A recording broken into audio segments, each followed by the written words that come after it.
قرارداد پاکستان پر انعام یافتہ تقریر۔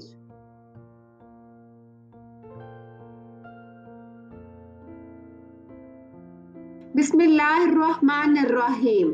پستی سے بلندی کی طرف پرواز کرتا ہوں، خدا کے نام سے تقریر کا آغاز کرتا ہوں۔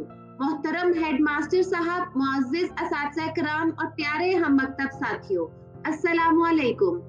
آج کی میری تقریر کا موضوع ہے قرارداد پاکستان۔ جناب صدر، تقریر سے کروں گا اپنی طرف مائل آپ کو، تقریر سے کروں گا اپنی طرف مائل آپ کو، اور مضبوط دلائل سے کروں گا قائل آپ کو۔ آئیے میرے ساتھ 82 برس پیچھے چلتے ہیں۔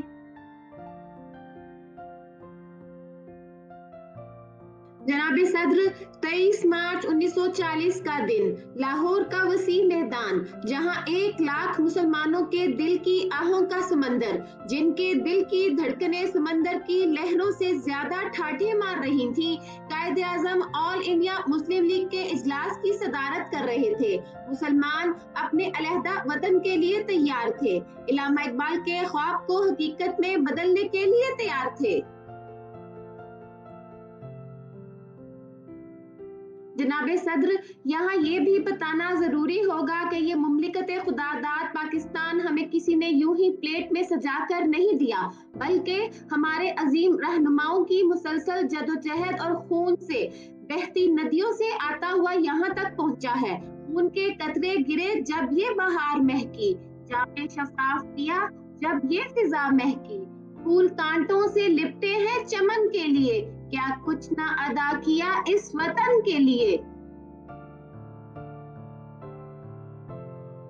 جناب صدر، جب ہندوؤں اور انگریزوں کی تمام تر سازشوں، چالاکی اور مکاری کے باوجود قائد اعظم علامہ اقبال کے خواب کی تعبیر ابھار لائے۔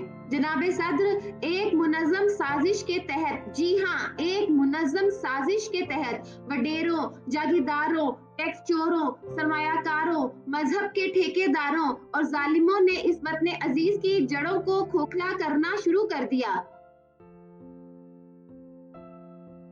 پھر نتیجہ تو نکلنا ہی تھا۔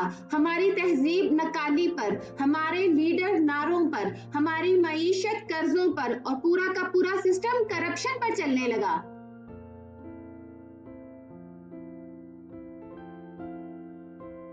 عزت نفس کسی شخص کی محفوظ نہیں، اب تو اپنے ہی نگہبانوں سے ڈر لگتا ہے۔ ڈنکے کی چوٹ پر ظالم کو برا کہتا ہوں، مجھے سولی سے نہیں زندانوں سے ڈر لگتا ہے۔